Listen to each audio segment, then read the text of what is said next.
Okay, first off, yeah, it's been a while since I posted a video. Life gets in the way, other stuff got in the way. Simple as that. Now, I'm recording this video about, let's see, what time is it? It's 10:22 Central. So, what, about an hour and a half after the game's been done? Because I needed a moment to collect myself after what I just saw. Because I do think I went through the whole range of human emotions that, though the whole range of possible human emotions, I should say. I was like Ron Burgundy from Anchorman. I was a glass case of emotions. So, the 49ers win, going to the Super Bowl for the first time since 2019 against the Chiefs. It's a great rematch there. We're not focusing on that too much. It was about this game. I don't know what you want to call this game, Jekyll and Hyde. It definitely was a tale of two halves. All I can sit there and say was, in the first half of this game, I was calling for Shanahan's head to just be fired after this. Get rid of Steve Wilkes. Because this team did not come out to play. Yes, the game against Green Bay was not very good. It was a big clunker of a game until the last drive. Then they came out and won that game. Okay, maybe that was just the rust they were shaking off. Then they came out with this, and I don't know what was going on. The offense still wasn't look like it was getting out of second gear. The defense was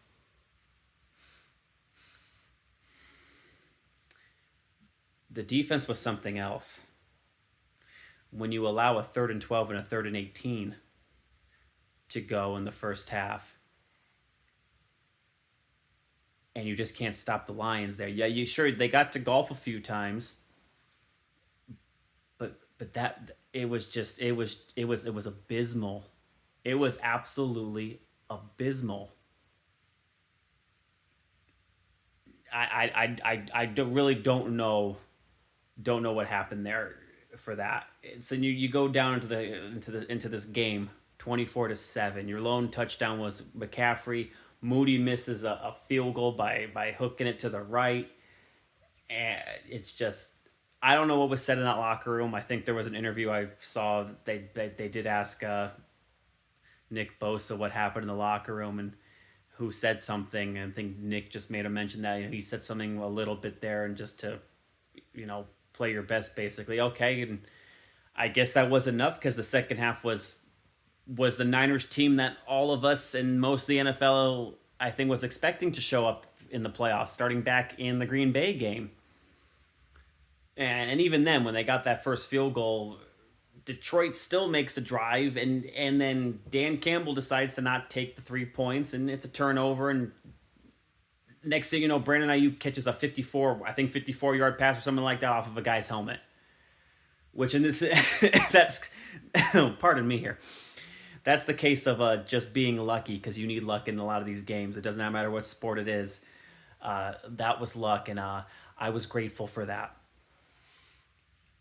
And then it was just a snowball effect. The defense was able to stop their run. They got to golf more. They got more pressures. They scored 27 unanswered points in the half. In a span of only having, I think, 8 minutes of total time of possession in the third quarter, they tied the game. And then they hold off at the end. Detroit picked up a touchdown there to try and make it close. Of course, they had to rely on an onside kick. Didn't quite get there. Elijah Mitchell got a touchdown because McCaffrey had to come out for a play after landing awkwardly on his head. Big X factor tonight, though, was Brock Purdy. Not for his throwing, but for his rushing. I think he got 48 total yards. I mean, he almost ran as much as Lamar Jackson did today. And that's saying something, because Lamar actually does like to run the ball, and Purdy just took the opportunities when he saw them there. So it was great. I mean, and then Campbell also once again decided not to take three more points for a field goal there on another fourth down that resulted in a turnover on downs there. I think if he takes those 6 points, the Niners probably don't win this game. Or if they do, then okay, you can't blame it on coaching decisions for Detroit. I want to make it clear, Detroit, if you are a Detroit fan watching this, that was a very, very great game. I give you guys all the credit in the world. Your team, that the team looks fantastic. A couple things they need to brush up on, and I think Detroit is a contender for the next few years easily. Uh, should be able to win the division in the North there for them. I know, of course, it depends on what Green Bay does with Jordan Love, I guess. But massive props to Detroit. They should honestly feel good about their team. There's absolutely nothing but respect to that team there. So it is on to Super Bowl 58. All I know is that they cannot have a first half against the Chiefs like they did here tonight against the Lions. That just will not end well. So this is just a quick little take on recapping the game here from my perspective here and what I thought about it. It's just a quick little snapshot reaction.